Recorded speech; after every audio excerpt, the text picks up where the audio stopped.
Vine on a House, Ambroise Bierce. About 3 miles from the little town of Norton, in Missouri, on the road leading to Maysville, stands an old house that was last occupied by a family named Harding. Since 1886, no one has lived in it, nor is anyone likely to live in it again. Time and the disfavor of persons dwelling thereabout are converting it into a rather picturesque ruin. An observer unacquainted with its history would hardly put it into the category of haunted houses, yet in all the region round, such is its evil reputation.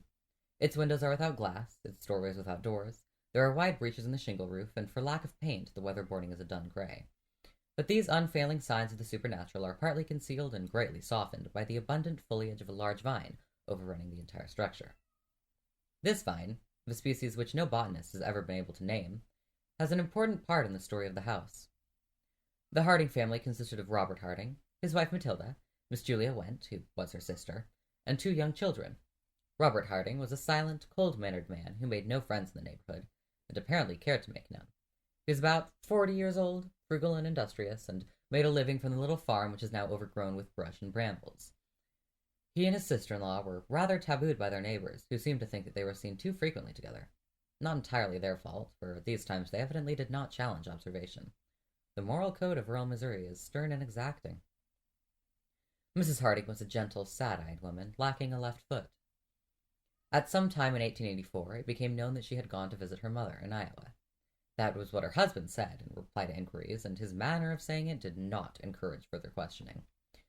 She never came back, and 2 years later, without selling his farm or anything that was his, or appointing an agent to look after his interests, or removing his household goods, Harding, with the rest of the family, left the country. Nobody knew whither he went. Nobody at that time cared. Naturally, whatever was movable about the place soon disappeared, and the deserted house became haunted in the manner of its kind. One summer evening, 4 or 5 years later, the Rev. J. Gruber, of Norton, and a Maysville attorney named Hyatt met on horseback in front of the Harding place. Having business matters to discuss, they hitched their animals, and, going to the house, sat on the porch to talk.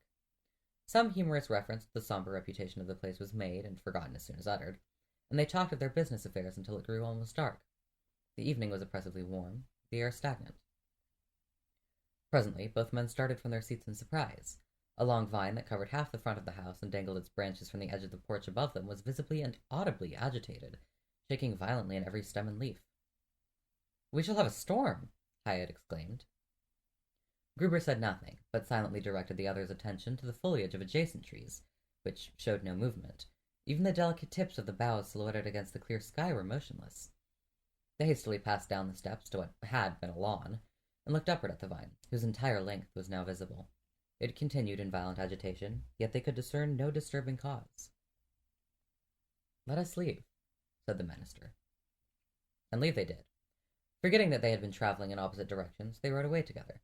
They went to Norton, where they related their strange experience to several discreet friends.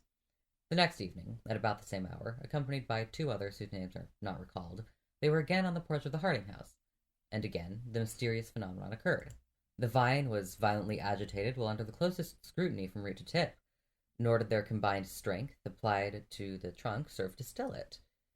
After an hour's observation they retreated, no less wise, it is thought, than when they had come. No great time was required for these singular facts to rouse the curiosity of the entire neighborhood. By day and by night, crowds of persons assembled at the Harding house, seeking a sign. It does not appear that any found it, yet so credible were the witnesses mentioned that none doubted the reality of the manifestations to which they testified. By either a happy inspiration or some destructive design, it was one day proposed, nobody appeared to know from whom the suggestion came, to dig up the vine, and after a good deal of debate this was done. Nothing was found but the root, yet nothing could have been more strange.